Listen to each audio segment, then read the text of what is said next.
Where were you when the lights went out? It was exactly 20 years ago today that a widespread power outage hit the Midwest, here into the Northeast, and then up into Ontario. And 2 decades later, there are still concerns with the electric grid. And could something like that happen again?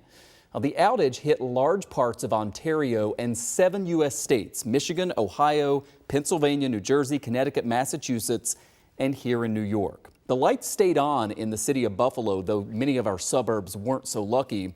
In all, 45 million Americans were impacted on top of 10 million Canadians. And a study in 2012 estimated 96 people died from the blackout in New York City alone from accidents, carbon monoxide poisoning, and other health problems. It's unknown how many people total died across the entire impacted region.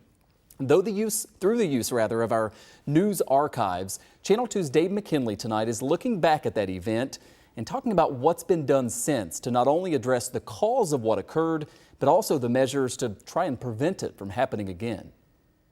It came upon us without warning. Like a flick of a switch, the blackout cascaded across 9,300 square miles. 50 million people without power from Vermont to Detroit to Toronto and Ontario in Canada. Nor was Western New York spared in the Great Northeast Blackout of 2003, which began late in the afternoon of August 14th. At one time, we had 11 hospitals working off of generators.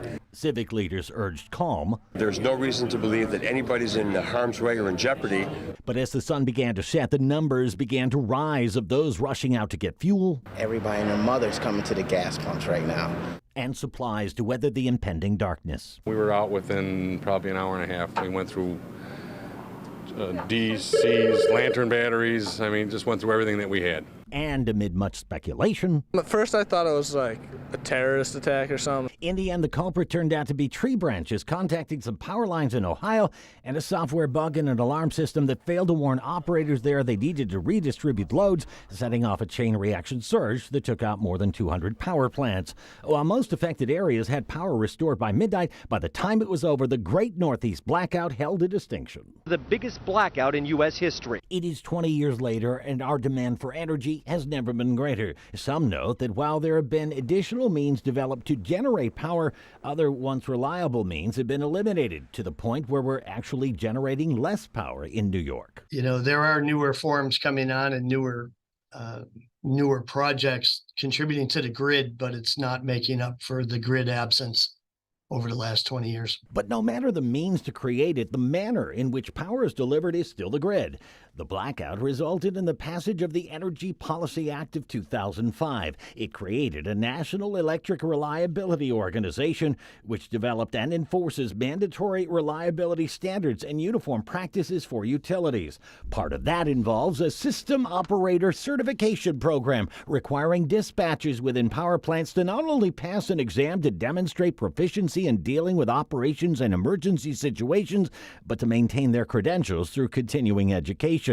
And there has to be yearly critical response drills, including the simulation of major system events. It also requires utilities to engage in mandatory tree trimming to prevent low-hanging branches from coming into contact with major lines, which is what caused the entire mess 20 years ago tonight. It was good to see that they put systems in. All right, Dave joins us here now. Dave, it seems like due to the kind of quirkiness of the calls in 2003, some of the changes that we've seen might not prevent a blackout in the future, but we'd be better prepared at least to deal with it. I think that's precisely it, Michael. The hope being that with measures now in place, it might prevent a local outage from spiraling to cripple the system across a large section of the country, and to be able to restore power quickly. Although even that's kind of tricky. When you think about it, electricity, and maybe you can think of something else, Michael, but perhaps no other commodity is produced, distributed, consumed almost instantaneously. Yeah. So you don't have a lot of time to act. No, there's no doubt about that. You think we're better prepared? We might be better prepared with procedures to say, okay, if A happens, then B, and you don't have all the various utilities with their own procedures. Yeah. But the blackouts of the future, and we're being warned of that, or the brownouts, if you will, most likely will be tied to increased demand, not enough power supply, and from what I'm told, Unless something crazy happens, like a branch falling on a power line or something like that. Or a cyber attack, which is a Or whole nother cyber topic. attack, yeah. We'll get into that another Good time. point, though. Yeah. Dave, thank you very much.